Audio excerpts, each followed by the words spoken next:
정일철 감독님, 그리고 조국혁신당의 황현선 사무총장님, 그리고 이혜미 의원님, 그리고 공동연출위원 정진희 감독님.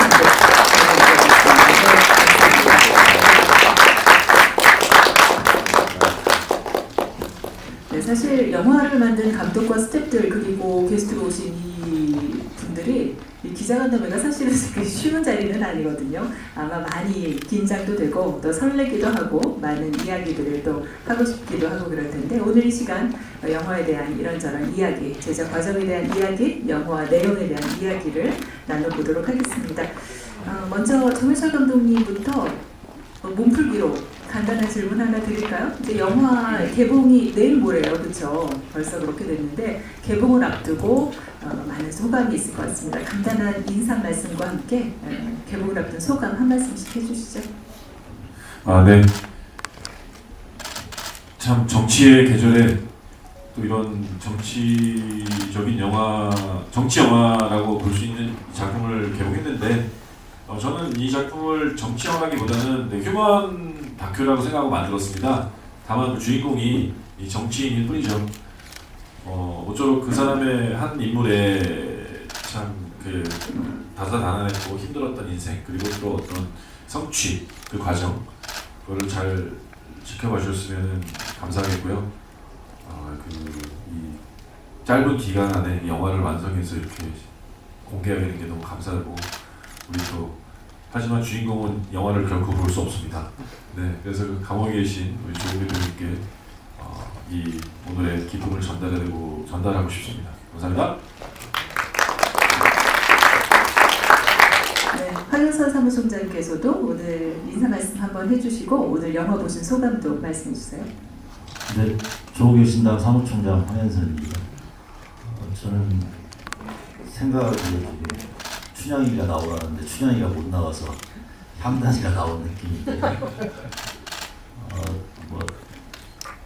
영화를 만든다는 소식을 듣고 걱정을 참 많이 했습니다. 이 영화가 혹시 조국의 그냥 스토리 정도로 가면 어떨까, 떨어져놓으면 조국의 서사 중심으로 가면 어떨까 이런 걱정을 참 많이 하면서 인터뷰에 임했었는데 제가 영화를 잘 안 보는데 생각보다 재밌어서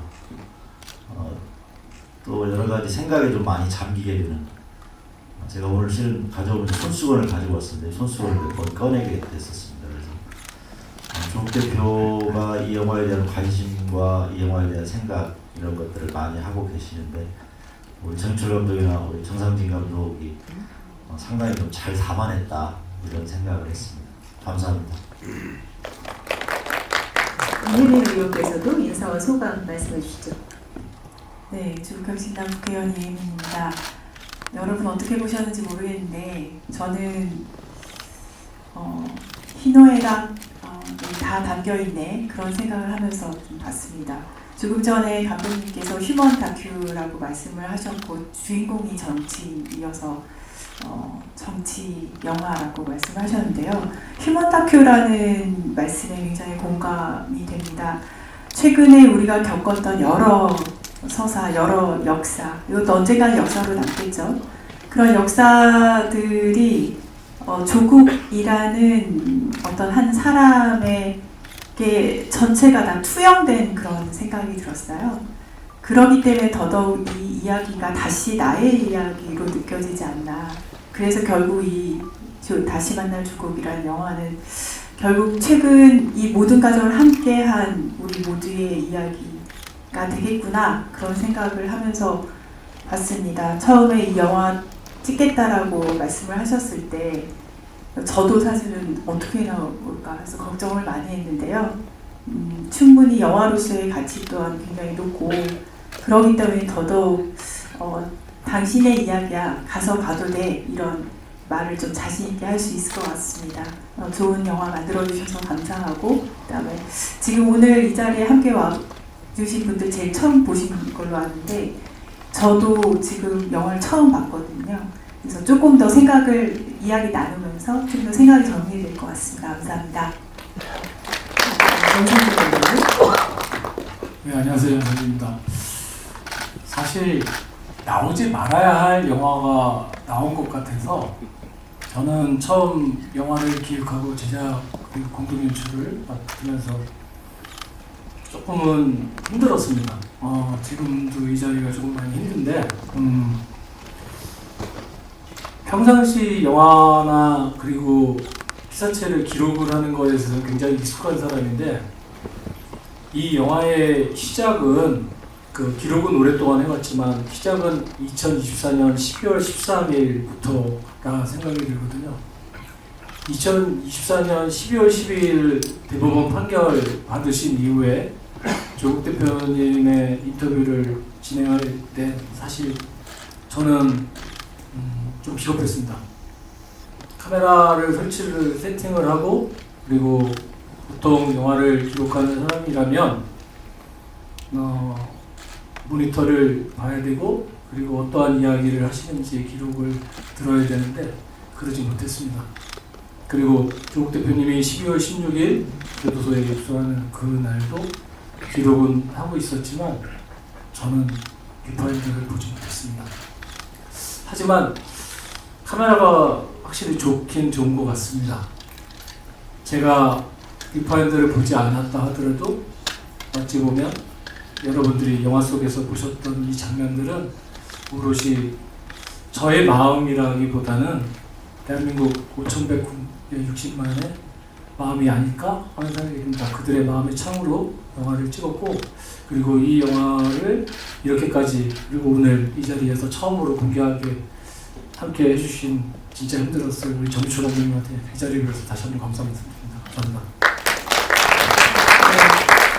이제 기자분들께서 질문을 조금 준비할 시간을 좀 드릴까요? 그동안에 제가 질문을 두 감독님께 먼저 드리고 싶어요.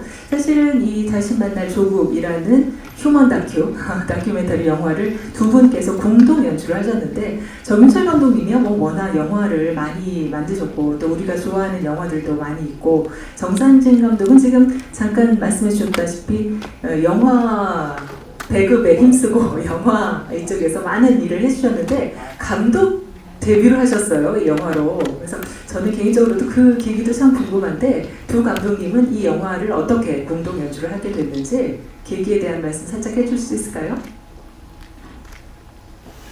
네. 제 감독, 저는 그 영화를 이제 계속 만들었었고 다큐멘터리를 만들어서 극장에 공개한 건 이게 처음입니다. 물론 양자 간의 매체 어떤 차이는 좀 있겠지만 그래도 언젠가 다큐멘터리 저도 만들어보고 싶었고 또 기회가 이제 왔을 때 제가 하게 됐는데 이 작품에서 제가 이제 감독이지만 이제 또 저를 이제 감독하는 사람이 바로 이제 정상인 감독님이셨고 그래서 저를 다그치시고 또 납기에 맞추도록 이렇게 또 많이 격려도 해주시고 용기도 주시고 또 가끔 협박도 하시고 이러면서 같이 뭔가 또 무엇보다 저는 여기에 조인하게 된 게 이미 조국 대표님이 감옥에 가신 다음이었습니다. 그래서 저는 사실 조국 대표님이 12월 16일 날 들어가셨는데 작년 저는 1월 초부터 여기에서 이제 작업을 시작했기 때문에 이미 없으셨어요. 그래서 주인공을 한 번도 못 보고 다큐를 찍었고 또 그렇지만 여기에 나온 이 인터뷰는 그럼 누가 찍었느냐 바로 정상진 우리 공동 연출께서 찍으셨습니다. 그리고 그 전에 작년에 창단 과정부터 모든 여기에 나오는 여러 가지 선거 과정이나 많은 그 에피소드들은 다 이미 기록을 해놓고 계셔서 그렇게 했다면은 그림도 나보다 훨씬 많이 알 것이고 또 뭔가 조국 대표님과도 직접 많은 스킨십이 있으시니까 같이 연출을 하는 게 좋을 것 같다. 그래서 이제 서로가 어쨌든 팀을 꾸리게 됐고요. 그래서 이제 저는 이제 그 이후에 여기 나오는 인물들의 인터뷰 촬영이나 또 이제 편집 이런 쪽에 좀 집중을 했고 우리 정상진 연출님께서는 기존에 있었던 어떤 아카이빙이나 여러 가지 자료들 그리고 그런 것들에 대한 여러 가지 좋은 장면들을 정리하는 것, 뽑아내는 것 그리고 조국 대표님과의 또 여러 가지 에피소드 그리고 또 이 영화에 담겨야 될 진정한 조국의 어떤 삶, 그리고 이 조국혁신당의 어떤 또 지향점, 그리고 그 당과 또 이 조국 대표님과 또 어떤 시민사회, 이 세 개의 어떤 등장인물에 대한 밸런싱, 이런 것들에 대한 큰 그림들을 많이 얘기해 주셨어요. 그래서 어쨌든 저는 열심히 같이 합을 맞춰서 찍었기 때문에 그 짧은 시간 동안에 영화가 한 편 이렇게 나온 것 같습니다. 참 너무 감사한 순간들이었습니다. 네, 저는 원래 애초에 영화를 전공했지만 영화 연출을 하겠다는 생각은 추호도 없었습니다. 그런데 정시열 감독하고 작품을 같이 이제 하기로 한 이후에 여러 가지 상황을 지켜봤을 때 정시열 감독이 조국 대표에 대해서는 하나도 모르더라고요. 그러니까 밖에서 보는 조국과 안에서 보는 조국은 다를 수밖에 없고, 근처에서 조국 대표를 봤을 때, 그리고 제가 그대가 조국을 제작하고 기획을 했을 때 이승준 감독도 다큐멘터리 감독으로서 굉장히 훌륭하지만 더 깊이 들어가는 부분에 있어서는 조금 멈칫멈칫거리는 부분들이 좀 없지 않아 있었거든요. 근데 그 부분이 왜 그럴까에 대한 부분을 봤을 때 저는 그런 부분들을 좀 깨고 싶었습니다. 조국 대표님에 대해서 여기 계신 분들 중에서도 많이 안다고 생각하시겠지만 좀 못 봤던 내면에 대한 부분도 좀 그려진 부분들이 살짝씩 나오는 부분들인데, 저는 오히려 그런 벽을 좀 허물고 싶었어요. 그러다 보니 정시열 감독이 조금은 너무 드라이하게 영화를 만드는 부분도 없잖아 보이는 부분도 있고, 그래서 옆에서 계속 개입을 하기 시작했습니다. 그리고 정시열 감독님이 한 번도 조국 대표님을 만나지 않은 건 아니고요. 영화를 하기로 한 이후에 조국 대표님 면회를 다녀왔습니다. 한 번 다녀왔고 그때 어떤 교감을 끌고, 네, 감옥에서는 촬영을 절대 못한다는 걸 저도 잘 모르고 몰카를 한번 해보려고 했는데 그러다가 바로 같이 감옥에 들어갈 수 있다고 해서 조국 대표님 직접 만나게 된다고 해서 제가 참았습니다. 네. 아무튼 그대가 조국을 보셨던 분들이 이 자리에 많이 계실 텐데, 그대가 조국보다는 조금 더 내면에 들어갈 수 있게끔 한 영화가 아닐까 하는 생각이 듭니다. 그리고 무엇보다 지금 이 자리에 같이 영화를 보셨지만 밖에 나가셨는데, 저는 정경심 교수님에 대한 인터뷰를 한 것을 과연 가장 이 영화가 가지는 큰 덕목이라고 생각이 듭니다. 카메라를 통해서 어떠한 피사체에 대한 부분을 모든 것을 숨소리까지 전달할 수 있는 이런 매력적인 부분에 대해서는 영화를 뛰어넘을 수 있는 이 컨텐츠가 없다고 저는 생각합니다. 오늘 큰 스크린을 통해서 아마 정경심 교수님의 숨소리까지 고스란히 전달됐을 거라고 생각이 드는데, 저는 그러한 부분들이 이 다큐멘터리가 정경심 교수님에 대한 트라우마를 좀 어떻게 치유하지 않았나 하는 생각이 들고, 그리고 지난 10여 년 동안 정말 모질게 뇌문제와 검찰공화국에 의해서 뇌문제가 당했던 조국 대표님, 그리고 그 가족들한테 조금이나마 좀 위안이 됐으면 하는 바람, 이런 부분으로 해서 정시철 감독님하고 많이 소통을 했습니다. 아마 저보다 더 오랜 기간 조국 대표님하고 같이 호흡을 했던 우리 황현선 사무총장님이나 여기 계신 우리 영화에 출연하셨던 이광철 변호사님 여기 계신데, 어떻게 모셨는지 좀 이따가 좀 길게 얘기를 나누고 싶습니다. 제가 잘못만 들었다고 그러면 용서하시길 바랍니다. 네, 감사합니다. 두 감독님들이랑 관계자분들 많이 고생하셨다는 말씀 드리고 싶습니다. 저 이제 영화를 보다가 느낀 거는 여러 인상적인 장면들이 많았지만, 저는 좀 인터뷰를 많이 하는 사람이다 보니까 인터뷰 쪽에 많이 눈이 가더라고요. 인터뷰에 등장하시는 인물분들하고 상징적으로 되어 있는 장소나 아니면 도구를 같이 놓으신 것 같아요. 근데 이제 조국 전 대표님 같은 경우에는 하얀색 바탕으로 뒤를 남겨놓으셨더라고요. 그래서 혹시 어떤 의미가 있을지 궁금했습니다. 장면은 제가 촬영을 해서 그런데 사실 그 자리가 굉장히 저희 조국가 이게 당원용으로 영화를 만든 게 아니어서 이렇게 표현하는 게 좀 어색한데, 조국혁신당 처음 시작했던 장소입니다. 잔다리로의 마포구에 있는 잠자리에 있는 그 건물 1층이었는데 거기를 아마 기억하시는 분들이 많으실 거라 생각이 들고요. 거기에서 급하게 저희가 이제 인터뷰를 하다 보니 어쩔 수 없이 어떠한 뭐 미장센이라는 걸 신경 쓸 수 있는 여유가 없었습니다. 그리고 그때 워낙 급하게 인터뷰를 하다 보니까 지금처럼 이렇게 이런 조명도 사실 준비를 못했습니다, 제가. 그래서 그 부분에 대해서 어떤 의미가 있다 이런 부분도 없다고 생각해 주셨으면 감사하겠습니다. 네, 또 다른 질문 있을까요? 네, 조금 준비를 하실 시간을 드릴까요? 지금 사실은 저도 기자간담회 이렇게 사회를 몇 번 볼 기회가 있었는데 오늘 이렇게 국회의원 두 분을 모시고 이렇게 게스트를 모시는 거는 참 드문 일이거든요. 그리고 사실은 그냥 단순한 게스트가 아니라 이 영화의 출연자이기도 하시거든요. 그래서 오늘 영화를 본 소감도 굉장히 좀 남다르실 것 같고 그렇습니다. 두 분께 좀 질문을 드리고 싶어요. 이 다시 만날 조국이라는 영화가 제작된다라고 말씀을 들으시고 인터뷰 요청을 받으셨을 텐데 이거는 뭐 다른 매체와도 인터뷰를 가끔 해보셨을 텐데 그것과는 좀 다른 느낌이었을 것 같아요. 영화, 다큐멘터리 영화로 제작이 된다는 점에서 어떠셨는지 좀 궁금하네요. 네, 일단 저는 국회의원은 아닙니다. 네, 저는 사무총장님. 국회의원이었으면 좋겠는데 국회의원은 아니고 실은 첫 번째 장면 잔다리로가 이제 창단 준비위원회 사무실인데 첫 인터뷰를 제가 했습니다.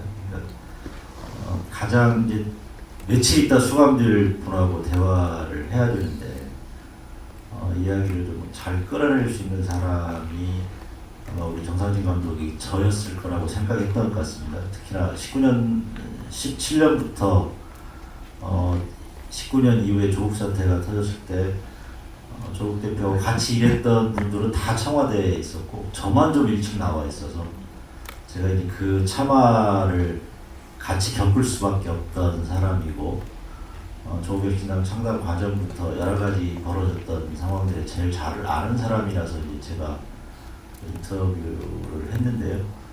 영화를 보면서 드는 생각은 이거의 이제 전작이었던 그대가 조국을 봤을 때는 그때는 조금 제가 화가 났었습니다. 영화를 보고 너무 좀 담담하게 그렸던 그러니까 조국이 겪는 고통의 크기나 이런 것보다 너무 작게 그렸다라는 생각을 했고요. 이번 영화를 보면서도 한편으로는 저는 검찰을 좀 더 다뤘으면 하는 생각은 있었습니다. 왜냐하면 이 기록은 조국의 기록이기도 하지만 또 한편으로는 검찰이 어떻게 정치에 관여했고 어떻게 해서 정권을 잡았고 어떻게 해서 몰락하고 있는가 이런 부분들이 좀 더 담겼으면 좋겠다. 그리고 검찰의 가장 큰 피해자가 노무현 대통령 돌아가셨습니다. 돌아가신 분이 계시고 지금 현재 수감되어 있는 조국 대표가 있고 그리고 전직 문재인 대통령이 또 현재 기소되어 있고 이런 과정들을 개인적으로는 그 부분을 좀 저 담았으면 좋겠다고 생각은 했습니다. 근데 영화를 한다고 했을 때는 걱정이 많았습니다. 솔직히 말씀드리면 우리 정상진 감독님이 조국 대표에 대한 영화를 제작할 때 혹시 엉뚱한 방향으로 가지 않을까 뭐 저는 실은 이제 추앙하는 영화를 만들까봐 그건 절대로 안 된다.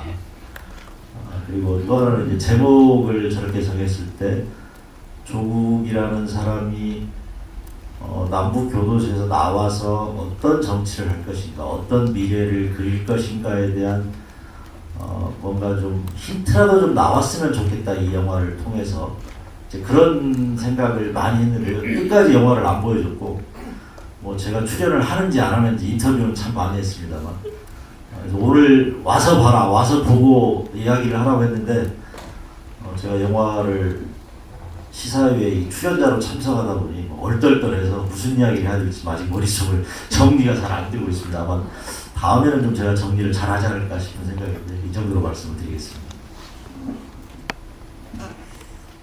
저 그 사회자분께서 시사회 국회의원 나온 거 신기하다고 말씀하셨는데 저도 제 스스로가 지금 굉장히 신기합니다. 제 인생에 이런 일이 있을 줄이야. 저는 이 뭐 영화 보셔서 아시겠지만 지나가는 행인 일 수준으로 이려나 하면서 그때 인터뷰에 했던 것 같아요. 인터뷰 전체 시간이 어떻게 될지 다른 분들은 전 잘 모르겠는데 아까 조금 전에 사무총장님께서 인터뷰를 굉장히 많이 했다라고 하셨는데 저는 일정하고 그날도 그렇게 상임위가 있어서 일정과 일정 사이에 잠깐 가서 후다다다닥 하고 왔던 기억밖에 없거든요. 무슨 얘기를 했었더라? 사실은 기억이 많이 나지 않을 정도였는데 오늘 영화를 보면서 아 이게 바로 전문가의 힘이구나. 굉장히 놀랐습니다. 저는 국회의원이긴 하지만 영화하고는 좀 인연이 좀 깊었어요. 예전에 일을 하면서 전 세계에 있는 구글의 영화 관련된 모든 제품을 전 세계 제품을 총괄하던 입장에서 뜬금없이 테크 쪽에 있음에도 불구하고 칸 영화제 초대를 받는다거나 이런 영화와 관련된 일들을 조금 많이 했었어가지고 영화의 뒷단에서는 비하인드 씬 쪽에서는 오히려 익숙한데 지금 이 자리에 있는 게 되게 좀 이상합니다. 하지만 영화가 가지는 그리고 혹은 어떤 매체가 가지는 가장 큰 힘은 기록의 힘이라는 생각이 들어서 그 당시에 인터뷰를 했었고요. 요거 보면서 오늘 제가 이 자리에 오고 지나가는 행인 일보다는 조금 더 비중 있게 이 자리에 오고 동시에 지금 의원실 가족 다 왔습니다. 다 왔는데 아까 그 로텐더 홀에 앞에서 이렇게 스크럼 짜고 있는 보좌진들 보셨을 거예요. 막 이렇게 소화기 뿌리고. 그래서 어디 계세요? 그 주인공들이에요. 와, 대단하십니다. 감사합니다. 같이 오길 잘했다. 그 생각을 좀 하면서 봤습니다. 그리고 인터뷰를 할 때 하나 기억나는 건 있어요. 그 두 감독께서 저한테 물어보셨던 것 중에 하나가 응원봉 세대가 가지는 의미 그런 거 말씀을 하셨던 것 같아요. 그래서 제가 이제 다양성 얘기를 했었는데 오늘 이거 미니어처 하나 들고 왔어요. 제가 이거의 원래 사이즈를 이제 집회 나갈 때 들고 나갔었는데 혹시 이게 어디 응원봉인지 아시면은 진짜 이거 드리고 싶네요. 이거는 B2B라는 그룹의 나팔봉입니다. B2B 그룹 팬클럽 이름은 멜로디고 멜로디의 나팔봉인데 제가 이걸 왜 들고 나왔냐면은 앞으로 이 영화를 보고 저는 그 다음을 좀 생각할 수 있으면 좋을 것 같아요. 그 다음을 이끌어갈 세대는 결국엔 이 응원봉 들고 나왔던 세대거든요. 그들은 너무 소중한 빛이에요. 이거는 딸 건데 정말 소중한 걸 저한테 빌려준 거였거든요. 한 번 떨어뜨렸어요. 거의 울던데요. 그렇게 소중한 빛을 다들 들고 나왔었고 저는 그 다양한 빛을 만들려고 해도 정치인 못 만든다고 생각합니다. 그들이 만든 거죠. 그래서 그 다음을 그들을 위한 세상을 생각할 수 있는 숙제가 정치인들한테 주어지는 영화가 아닌가 그렇게 생각하면서 봤습니다. 네, 영화의 힘은 기록의 힘이라는 말씀을 해주셨고 저 응원봉 입이 근질근질했어요. 네, 여기는 아무도 B2B를 잘 모르시는 것 같아서 안타깝긴 한데요. 이 다양성에 대한 얘기도 해주시고 영화 중간 부분에도 저도 그 부분을 보면서 참 개인적으로 찡했는데 다들 응원봉 들고 나와서 저렇게 축제처럼 이 상황을 끌어갈 수 있구나. 저게 어린 친구들 우리 다음 세대의 그런 또 모습이구나 이런 생각을 하게 됐는데 지금 이 의원께서 그 말씀을 해주셨네요. 그 영화 정보를 처음에 봤을 때 저는 그 정윤철 감독님이라서 동명이인인 줄 알았어요 처음에는. 네, 그래서 그 정상진 감독님께 여쭤보고 싶은 게 이 영화를 어쨌든 그 정윤철 감독님에게 연출을 의뢰해야 되나? 그렇게 하신 이유를 좀 그리고 그 비하인드 레슨을 좀 말씀을 전해 듣고 싶습니다. 사실 그 다큐멘터리 쪽에서는 굉장히 그 많은 네트워크들을 가지고 있습니다. 물론 뭐 극영화도 그렇고 영화를 오랫동안 했기 때문에. 근데 워낙 이게 시간적으로 그 아까 정윤철 감독님이 말씀하셨지만 뭐 납품이라는 표현을 하셨지만 시간을 정해놓고 영화를 만들었습니다. 이번에. 이유는 무엇이냐라고 질문을 받으면 제 의도나 이런 부분에 상관없이 조국 대표가 없는 상태에서 이번 대선에 우리가 할 수 있는 게 무엇일까? 그리고 저는 정치인으로서의 저를 말씀드리는 게 아닙니다. 영화인으로서 정상진은 이번 대선 때 무엇을 할 것인가에 대한 질문을 했습니다. 그 부분이 조국 대표님하고 교점이 맞았던 부분이라고 생각이 드는데, 조국 대표님이 12월 16일 교도소에 입소를 하시고 우리는 무엇을 할 수 있지? 특히 나는 무엇을 할 것인가에 대한 질문을 했을 때 저는 영화를 하는 사람이기 때문에 영화를 해야 된다고 생각했습니다. 이 질문은 저한테는 매번 있었던 질문이고, 세월호 사건이 벌어졌을 때도 정지영 감독님하고 이야기를 나눴을 때 영화인이 영화를 해야지 무엇을 하느냐라고 얘기를 하셨어요. 그런데 문제는 많은 분들이 같이 그러고 있을 겁니다. 12월 3일 계엄령 이후에 윤석열 탄핵은 2월 말 3월 초에 대한 이야기가 되게 많이 나왔어요. 근데 어떻게 1월 달에 정인철 어떤 감독을 선정해서 2월 말 3월 초, 그러니까 대선 중반이면은 그래도 3월 중순까지 영화가 나와서 개봉을 해야 될까? 다큐멘터리 감독들을 처음에 먼저 만났습니다. 어느 누구도 못하는 일이 벌어진 거예요. 왜냐? 그들이 이 세상에 2024년 세상을 아무리 들여다봤다 하더라도 제가 기록했던 영상 자체가 한 40대가 정도가 되는데 매일매일 기록을 하다 보니까요. 그거를 다 보고 영화를 만든다는 것은 최소 1년 이상 걸릴 수밖에 없습니다. 아마 12.3 이후 탄핵, 윤석열의 탄핵까지 그린 영화가 저희가 아마 처음이실 거라는 생각이 드는데, 이런 부분에 있어서 정인철 감독은 준비되어 있는 감독이었어요. 예? 자, 이유가 뭐냐? 영화인 중에 가장 정치적인 부분에 대해서 페북에 글을 많이 쓰는 사람이 정인철 감독입니다. 근데 공교롭게도 이게 이제 딱 교점이 맞는 게, 조국 대표님이 교도소를 입소하시기 전에 정인철 감독이랑 패친 친구가 아니에요, 사실은. 근데 정인철 감독이 페이북에 쓴 글을 하나를 저한테 다시 공유를 해주더라고요. 그래서 저도 머리가 하했었는데, 아 그래, 정인철 감독은 이런 서사 나레이션을 갖고 있어. 그러면 정인철 감독은 어떻게 꼬실 것인가에 대한 고민만 저한테 있었습니다. 아무리 감독이 능력이 있다도 2달 만에 영화가 나와야 된다 했을 때 흔쾌히 받아들이는 사람이 누가 있겠어요? 미친 짓이죠. 잘못 만들면 다 감독 탓인데. 그런데 제가 정인철 감독님한테 찍어놓은 그 영상 푸티지를 보여준 것은 일반적인 그 유튜버들이나 이런 데서 보는 장면이 아니라 조국 대표님의 되게 좀 뭐 재미있는, 그리고 본인 내면에 대한 부분, 좀 우리가 쉽게 보지 못했던 장면들만 좀 보여줬어요. 먼저 아 이런 장면이 있는데 이런 걸로 만들면 휴먼 영화를 만드는 정인철 감독이 할 수 있지 않을까. 그런 다음에 보여줬던 장면이 창당대회와 전당대회 씬입니다. 근데 정인철 감독이 거기서 훅 넘어가더라고요. 그래서 제가 영화를 하면서 아 그러면 정인철 감독님이 이렇게 할 수 있을 때, 특히 또 조국 대표님이 그 페이스북에 이렇게 써놓은 글들을 모니터링을 해보면 거기에서 이 영화의 나레티브는 다 나와 있습니다. 이미. 그래서 그 부분을 정인철 감독님하고 소통하면서 빠르게 스토리라인을 잡을 수 있었고, 그 잡은 것을 우리 그 여기 이광철 변호사님 여기 계시지만 몇몇 변호사님들이 교도소에 들어가셔서 이야기를 해서 어느 정도 검수를 받으면서 영화가 완성됐습니다. 네, 그런 재미있는 감독님 캐스팅 비화가 있었고요. 근데 정윤철 감독님 아까 너무 깜짝 놀라시는 거 아니에요? 준비된 감독이라고 할 때. 저 의자 튀어 오르시는 줄 알았어요. 네, 연관해서 그래서 정윤철 감독께 제가 질문을 하나 드리고 싶어요. 사실 아까도 정 감독님 처음에 그 인사 말씀을 해주시면서 이 영화는 휴먼 다큐라고 말씀을 해주셨는데, 결국 휴먼 다큐라는 것은 한 사람에 대한 이야기잖아요. 뭐 영화가 넓은 의미에서는 어떤 사람, 서사를 가진 누군가의 이야기 혹은 누군가의 서사를 그려내는 그런 이야기인데, 결국 그 한 사람 한 사람의 삶과 한 사람 한 사람의 시간들이 우리의 인류의 히스토리라는 걸 만들어낸다는 걸 우리 너무나 잘 알고 있죠.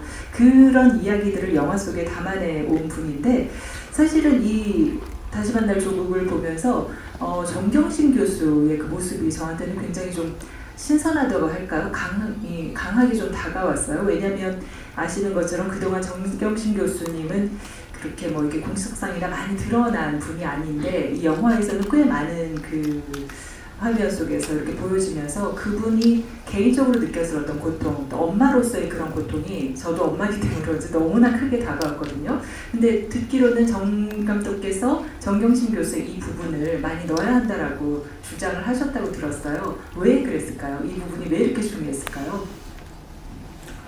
사실 그 우리 조국 총 감독님께서도 감독에서 이 정경심 교수님 부분에 되게 그 반대를 하셨습니다. 처음에는 안 하는 게 너무 하면 안 된다 거의 그런 식으로 굉장히 반대를 많이 했어요. 왜냐하면은 이제 아시다시피 좀 아직 한 번도 이렇게 본격적으로 그 매체에 나오지 않으셨잖아요. 그리고 또 어떻게 보면 또 어떤 공격이나 또 이런 것도 노출될 수도 있고 또 하여튼 뭐 그 첫 시도를 본인이 이제 감옥에 계시면서 통제할 수가 없잖아요. 이 어떤 것들에 대해서. 그렇기 때문에 더더욱 뭔가 어떤 그림이 나올지 전혀 모르기 때문에 또 어떤 말이 나오고 또 어떤 결과가 나올지 모르기 때문에 더더욱 굉장히 조심스러우셨던 것 같아요. 물론 그 마음 충분히 이해하지만 우리 최강욱 여기 등장 인물이시죠. 최강욱 그 전 의원 그분께서 이제 아니 뭐 그 감옥에 갇힌 죄수말을 모르겠느냐 이러시면서 뭐 어차피 영화를 나와도 볼 수가 없으시다. 그래서 마음껏 찍어라. 불만의 용기를 얻고 그러면 정말 내가 이 영화에 꼭 필요한 장면들을 이렇게 만들어야겠다 생각이 들어서 왜 꼭 필요하다고 생각했냐면은 물론 뭐 조국 전 대표님의 인터뷰는 물론 있었지만 그 사실 실제로 물론 조국 대표님이 이제 감옥에 가시지만 실제로 3년 4개월이라는 엄청난 세월을 감옥에서 보내신 그 분은 이제 정경심 교수신데 그때가 아마 다시 만날 조국에 나왔던 그 시간들이어서 그때였던 것 같습니다. 그때의 어떤 그 굉장히 가장 힘든 시간이고 또 숨겨져 있는 어떤 시간이고 그리고 그때의 어떤 마음이었고 어떤 고통을 겪었을지에 대해서는 사실은 어떻게 보면 숨겨져 있을 뿐만 아니라 다들 좀 이렇게 다가가기 싫어했던 것 같아요. 그냥 묻어두려고. 네. 그래서 그 부분에 대해서 사실 이 작품이 좀 우리가 말하기 싫어하는 어떤 부분들 그리고 피하려고 했던 어떤 부분들을 한번 보여줘야 된다. 그것이 그냥 저는 단 한 명 정경심이라는 캐릭터 자체가에게 그 인물에게 필요하다. 그런 생각이 좀 들었던 것 같아요. 그래서 그걸 통해서 본인도 어떤 좀 털어놓고 그 과거의 트라우마나 고통에서 좀 벗어날 수 있는 그런 순간을 좀 만들어드리고 싶었고요. 또 그것이 결국 어떻게 보면 이 조국 사태라는 이 서사가 굉장히 남성 위주로 어떻게 뭐 조국이라는 어떤 한 분 남성이보다 어떤 남편분 위주로만 이렇게 우리가 주로 접하고 있는데 사실 여기에 가장 큰 부분 중에 하나는 또 이렇게 아내분의 정경심 교수의 또 서사도 엄청난 그 피해와 희생을 이렇게 깔고 시작된 것이거든요. 결과적으로 그렇게 됐고 그런 부분들에 대해서 다루고 싶었고 또 이것이 약간의 저는 러브 스토리로 만들고 싶었어요. 네, 이게 과연 가능할지 모르겠지만 두 분이 결국은 처음에 사진도 보면은 되게 제가 이분 정경 교수님한테 얘기 들었을 때 두 분의 연애 스토리는 거의 한 편에 들어갑니다. 네, 너무 서울대에서 만났을 때 그 에피소드들이 너무 참 재밌고 기가 막힌 것들이 많이 있는데 그런 분들이 어쨌든 가정을 꾸리고 살다가 이런 가장 그 소중하게 여겼던 가족 자식들에게 또 가족 자체가 무너지고 완전히 막 진짜 잿더미가 되는 그런 사태를 겪으면서 그 두 부부가 견딜 수 있었던 힘은 무엇일까? 그리고 그 가족들을 지켜낼 수 있는 힘은 무엇이었을까? 그 부분이 되게 궁금했습니다. 그래서 그거를 좀 제가 꼭 담고 우리 관객들에게 보여드리고 싶었고 거기에서 뭔가 좀 저는 보편적인 어떤 정서가 있으리라고 생각해요. 우리가 살다 보면 가족이라는 건 늘 위기가 찾아오고 거기에서 또 그걸 못 이겨서 가족이 끝나기도 하고 관계가 단절되기도 하고 부서지기도 합니다. 하지만 또 어떤 사람들은 어떤 그 계기를 통해서 더 단단해지고 더 뭔가 그 위기를 헤쳐나가는 그런 또 순간이 있는 것 같습니다. 제가 처음에 찍었던 마라톤이라는 영화도 사실 장애가 있는 어떤 한 가족이 그런 그 고통과 고난을 거치고 더 성장하는 그런 이야기였던 것처럼 저는 이 조국 사태라는 어떤 우리가 이 뉴스나 어떤 정치적으로만 바라봤던 이 사건을 한 가족과 한 인간들의 모습을 해석하고 싶었어요. 그래서 그렇다면 정영희 교수님이 반드시 들어가야 된다. 그런 생각으로 잘 설득을 말씀드렸고, 그리고 마지막에 그래서 제가 이제 무서운 사람이라는 그 시를 교수님이 시를 쓴 건 전 몰랐는데 그 시가 무서운 사람 이렇게 두 분이 서로가 아마 부부싸움하는 얘기들이 좀 들어간 것 같은데 서로가 그렇게 되면서 하지만 결과적으로 부부싸움만이 아니라 한 사람이 한 사람에게 서로가 성장을 하는 어떤 계기가 되고 그래서 결국 무서운 사람이 되었다. 이 무서운 사람이 뭘까? 그게 제가 이제 관객분들에게 한번 생각해 볼 수 있는 어떤 것을 던져드리는 것 같습니다. 네. 그런 것입니다. 네, 감사합니다. 황현선 사무총장님께 질문 드리고 싶은데요. 지금 영화를 보셔서 아시겠지만 또 꽤 오래전부터 조국 전 대표 곁에서 많은 부분을 지켜봐 오셨는데 영화 속에서도 그런 부분이 드러나죠. 정치계에 그분이 입문하시기 전과 후가 많이 달라졌다. 어떤 부분이 가장 인상적이세요? 조국 교수였죠. 교수를 만난 건 2015년에 만났고요. 청와대에서 이제 보좌관으로서 일을 했는데 그때 들었던 생각은 이분을 저한테 이제 요구서는 조국을 어떻게든지 선거에 출마시켜라. 그 보좌관이 꼭 해야 될 일이라는 이야기를 정말 많이 들었습니다. 제가 계속 이제 지켜보니까 안 될 것 같다는 생각을 했습니다. 그래서 제가 그때 답을 어떻게 했냐면 아니 내가 소를 물가까지는 끌고 갈 수 있겠지만 물을 안 먹는 건 내가 어떻게 못하잖냐. 그때까지만 해도 조국은 남명조식이라고 창명조식의 유명한 살인이었는데요. 수시로 저한테 그 얘기를 했습니다. 남명조식 선생 이야기를 할 때마다 들었던 생각은 이분은 학교로 돌아갈 결심만을 하고 있구나. 언제 돌아갈까 이 고민만 하고 있구나. 이런 생각을 했었고요.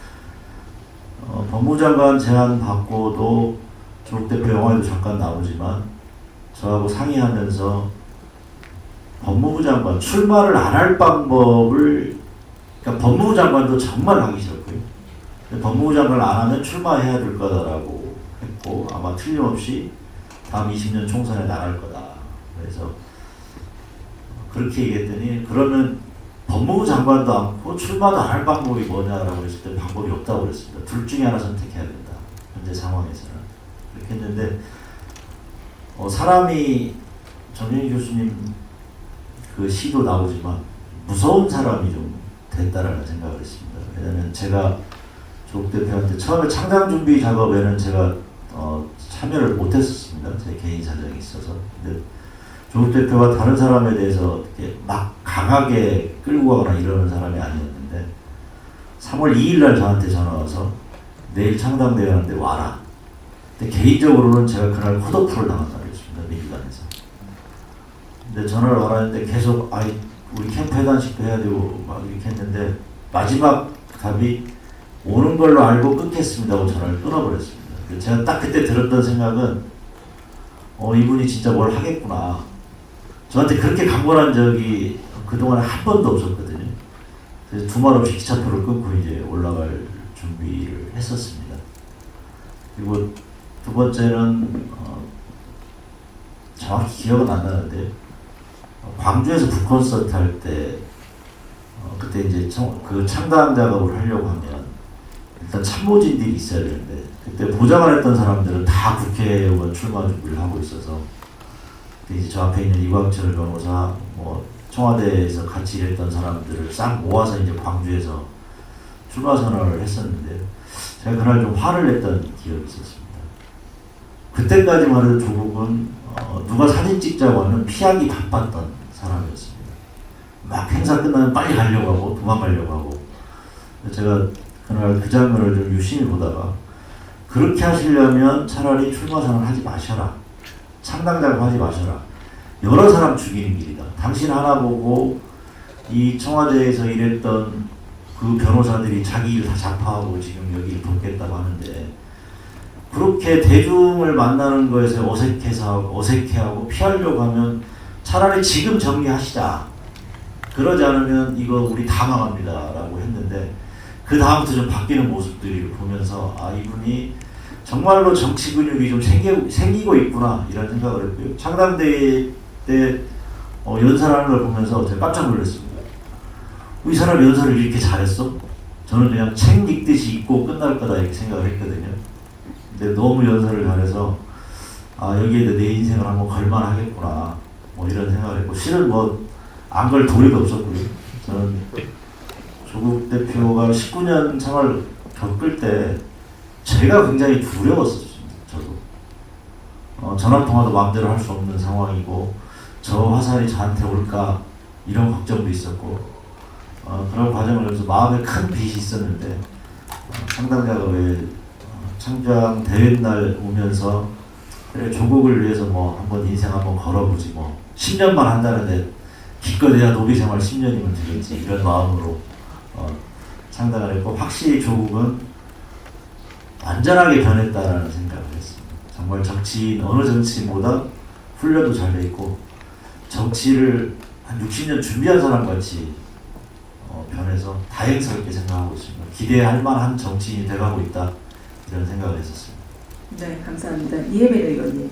영화 속에서도 그 조국혁신당에 참여하게 된 계기가 살짝 드러나긴 했거든요. 근데 아까도 말씀하신 것처럼 정치와는 영 상관없는 그런 일을 하셨는데 어떤 비전과 가치가 이 의원님의 마음을 이렇게 흔들었을까요? 네, 저는 작년에 지금 사무총장이 3월 2일 날 전화 받았다고 하셨잖아요. 3월 3일이 창당식이었거든요. 저는 3월 3일 날 새벽 5시 반, 그러니까 창당식 있던 날 새벽에 한국 인천공항에 도착을 합니다. 편도 티켓 끊고 그 딱 일주일 전에 2월 25일 날 처음으로 조국 대표님하고 이제 화상 통화를 해요. 화상 통화하면서 오퍼를 받고 그 자리에서 수락을 했어요. 그때 이제 어떤 이런저런 가치에 대한 이야기를 나눴었는데, 지금 저 이 영화 보면서 약간 몇 가지 생각을 했습니다. 뭐냐면은 다른 의원님들이 다 한번 튕겨봤다. 한번 생각을 했다. 한 명도 안 빼놓고 지금 그러고 계시네요. 근데 저는 정말 말씀을 물론 이제는 화상 통화하기 전에 복수의 분들이 저한테 전화를 좀 하셨었고 그 화상 통화가 이루어질 수 있도록 마음의 준비를 하고는 왔지만, 그럼에도 불구하고 결정을 내리고 올 건 아니었지만 그 자리에서 결정을 하고 굉장히 짧게, 어떻게 보면 되게 중요한 순간인데 아주 짧은 시간 안에 결정하고 넘어왔거든요. 조금 억울한 생각이 우선 들고요. 그때 나눴던 가치는 무엇이었냐면은 강령에 과학기술인에 대한 부분을 넣어놓으셨어요. 근데 제가 과학기술계에 있으면서 늘 느꼈었던 것이, 정치에서는 늘 과학기술이 어쩔 때는 중요하다고 재료로서 얘기할 때는 있으나 과학기술에 대한 것을 강령으로 한 정당은 전 태어나서 처음 봤어요. 그리고 그 부분에 대해서 저를 비롯해서 굉장히 많은 분들이 윤석열 정권이 행한, 과학기술 쪽에 행한 악행에 대해서 다들 아주 많이 화가 나 있고 생계가 위험해지신 분들도 있었기 때문에, 그 상태에서 이야기를 들었을 때 그래, 이런 가치를 실현할 사람을 찾고 있었구나, 그럼 내가 가서 해야지 라는 생각을 해서 생각보다 되게 빨리 결정을 내렸었던 것 같습니다. 그렇다고 해서 제가 그렇다고 해서 모든 과학기술인이 너 지금 하고 있는 일 그만두고 태평양 건너서 한국으로 와서 정치인 할래 했을 때 결정을 할 수는 없잖아요. 그게 왜 어떤 분은 물어보세요. 왜 그러면 조국 대표가 이렇게 얘기를 했을 때 뭐 민주당도 아니고 뭐 다른 당도 아니고 왜 하필 또 조국혁신당에서 오퍼를 했을 때 바로 수락을 했냐. 생각을 해보면 굉장히 오랫동안 저는 정치에 대해서는 고관여, 그러니까 생각을 계속하고 정치라는 것이 우리 한 명 한 명 국민에게 미치는 영향은 너무 크다라고 생각을 하고 살던 사람 입장에서 조국 대표님이 쓰신 책 있잖아요. 그걸 한국에 출장 오면 이만큼 사서 트렁크에 넣고 가서 미국에 있는 친구들한테 보내주고, 그리고 제 보좌진 저기 한 분 계시는데 미국에 출장 올 때 그때 서초동 집회에서 내가 조국이다 그거 이게 뭐죠? 이거 인쇄물 저쪽 갖다 달라고 해서 그게 그 인쇄물이 우리 집회에서 막 했었던 피켓이 태평양을 건너서 저희 집으로 이제 그 캘리포니아에 있는 집으로 갖고 와서 다시 저 올 때 갖고 왔거든요. 그래서 아직도 집에 있습니다. 서초동 집회 피켓이. 그래서 그런 상태가 이렇게 모아져서 작년 2월 25일 날 제안을 하셨을 때 이거저거 재면은 아까 영화에도 나오던데 대표님도 말씀하셨어요. 이거 재면 못할 이유밖에 없다라고 하셨는데 저도 마찬가지였어요. 내가 이 정치권에 들어가게 되면 내 입장에서는 이게 좋을까 저게 좋을까 이건 어떻게 하지 하면은 단 하나도 저는 와야 될 이유가 없었거든요. 그래서 계산을 하면 무조건 못한다. 그래서 계산을 하지 말자 하고 결정을 하고 왔던 것 같습니다. 그럼에도 불구하고 오늘 영화를 보니까 살짝 억울한 거였습니다. 네, 어쩌면 운명처럼 이렇게 함께 합류를 하신 것 같습니다. 시간이 꽤 많이 지났어요. 그래서 네 분께 아주 짧은 질문 하나만 공통으로 드리고 간담회를 마쳐야 될 것 같습니다. 벌써 이 영화 다시 만나 조국 모레 개봉이 되는데요. 오늘 아침에 보도 메일을 보니까 요 개봉되는 한국 영화 중에 예매율이 그래도 1위를 차지하고 있다는 보도 메일을 제가 보고 왔습니다. 모레 개봉이 되는데 관객분들이 이제 찾아서 영화를 보실 거 아니에요. 두 분의 감독님 그리고 두 분의 배우님 출연하신 두 분 어떤 마음으로 보셨으면 좋겠다 이런 관람 포인트 아주 간단하게 한 말씀씩 정산진 감독님부터 할까요? 네. 재밌게 봐주셨으면 좋겠고요. 그 이념 이런 부분 내려놓고 보셨으면 좋겠다는 생각이 드는 게 이번 아마 그 대선을 그 오늘 이제부터 본격적인 레이스를 하지만 지켜보시면서 여야 경선 과정을 지켜봤을 때 조금 아쉬움이 좀 많이 남을 그 대한민국 국민이실 거라 생각이 듭니다. 그분들을 위한 마중물이라 생각이 들고요. 그래도 우리한테 그 다시 만날 세상은 존재하기 때문에 그 세상을 믿고 영화 한번 끝까지 가보겠습니다. 네, 감사합니다. 아까 말씀드렸듯이 이 영화는 희로애락이 다 있는 영화라서 즐겁게 보실 수 있을 것 같고요. 또 하나는 지나온 몇 년 우리의 이야기라고 생각을 합니다. 우리의 이야기라고 생각을 하면은 더더욱이 옆에 권하기 쉬울 것 같고요. 뭐 의원이기 때문에 말씀을 드리자면 이 영화 보고 나서 이런 생각을 하셨으면 좋겠어요. 아, 역시 투표를 잘하자. 6월 3일 투표를 잘하도록 합시다. 개인적으로는 보기 편했던 영화는 아니었습니다. 왜냐하면 조국이라는 사람이 수감되어 있어서 같이 봤으면 좋겠다라는 생각을 했는데요. 또 한편으로는 같이 보지 않아서 안심이 된다 이런 생각을 했습니다. 어떻게 보면 우리가 기대하는 영화 제목만큼이나 그런 생각이거든요. 다시 만나는 조국은 어떤 모습으로 돌아올까? 저는 그거에 대한 해답은 이 영화에서 살짝 힌트는 좀 주고 있지 않나 이런 생각을 하고 있고요. 특히나 제가 조 대표 수감됐을 때 했던 얘기가 좀 있습니다. 국민들은 조국한테 빚을 갚았다고 생각할 거다. 이제는 조국이 그걸 준비해서 새로운 모습을 보여줘야 될 때다. 이렇게 말씀을 드렸고요. 그 답을 아마 교도소 안에서 열심히 준비하실 거라고 생각하고 다시 만나는 조국이 어떤 모습일까를 상상하시면서 보시면 훨씬 더 재미있지 않을까 이상입니다. 네. 정말 뭐 작은 독립 영화, 네, 또 뭐 어떤 특정 또 정치인이 주인공인 이 작품에 와주셔서 봐주신 우리 기자님들과 또 배급 관계자분들께 진심으로 감사드리고요. 다시 말씀드렸지만 저는 뭐 어떤 조국 그전에 알지도 못했고 개인적으로. 그렇지만 이 작품을 한마디로 무슨 작품이냐라고 물어보신다면 아까 말한 휴먼 다큐 플러스 가장 마키아벨리적이지 않았던 한 인물이 진짜 마키아벨리적인 인물로 이렇게 변화하고 성장해 나가서 진정한 정치인이 되는, 또 아니 뭐 정치인이 아니더라도 변화하고 달라지는 그 과정, 그것이 이제 제가 정말 다루고 싶었고요. 그래서 조국 대표님에 대한 어떤 선호, 호, 불호를 떠나서 한 사람이, 한 주인공이, 캐릭터가 정말 그렇게 달라지고 변화하는 과정에 맞춰서 보신다면 굉장히 보편적인 작품이고, 뭐 배트맨, 뭐 로키, 여러 가지 그 서사물 속에서 있는 스토리텔링과 비슷한 재미를 느낄 수 있을 거라고 생각합니다. 네, 감사합니다. 네, 고맙습니다. 자, 이렇게 해서 다시 만난 조국 기자간담회는 마치도록 하겠고요. 이제 곧 장례를 정리한 후에 포토타임을 갖도록 하겠습니다. 잠시만 기다려주세요. 고맙습니다. 자, 사진 기자분들은 준비해 주시고, 자, 두 분 좀 친하게 서주셔도 될 것 같고요. 자, 오른쪽 먼저 볼까요? 네. 아, 그냥 정면만 봐줄 거였죠? 네, 정면 보고 일단 기본 포즈로 찍으시고, 자, 우리 엄마 파이팅 한번 해주시죠. 다시 만나 주고 파이팅! 네. 네, 감사합니다. 그리고 사무총장님과 이 의원님도 함께 오셔서 네 분 함께 촬영하겠습니다.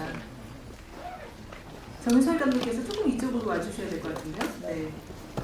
이 의원님께서 모여주시고, 네, 마킹한 부분에 지금 사무총장님 서 계신데, 그걸, 네, 이 의원님 좀 옆으로 와주시고, 네, 그렇게 하면 되겠습니다. 조금 더 붙어달라는 주문이 있습니다. 자, 찍겠습니다. 정면 봐주시고요. 네, 파이팅 한번 할까요? 다시 만나주고 파이팅! 파이팅! 네, 정윤철 감독님만 손이 지금 왼쪽이네요. 맞춰볼까요? 네, 다시 한번 파이팅! 다시 만나 주고 파이팅! 아유, 정상진 감독님 목소리가 너무 차시네요. 자, 다른 포즈 한번 할까요? 기자님도 어떤 포즈 좋아요?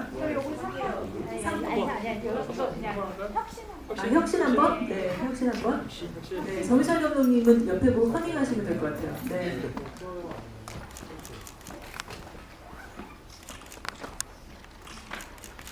됐을까요? 네, 감사합니다. 수고하셨습니다. 네. 자, 잘 네, 봐주세요. 아, 손흥민으로 한번 더 하시다니까요. 손흥민 거. 조국 대표님 감사합니다. 네, 이렇게 해서 다시 만날 조국 기자간담회를 모두 마치겠습니다. 감사합니다. 선수기수 여러분 감사합니다. 고맙습니다. 네, 고맙습니다. 우리 모두의 힘을 모아 달려나갑시다.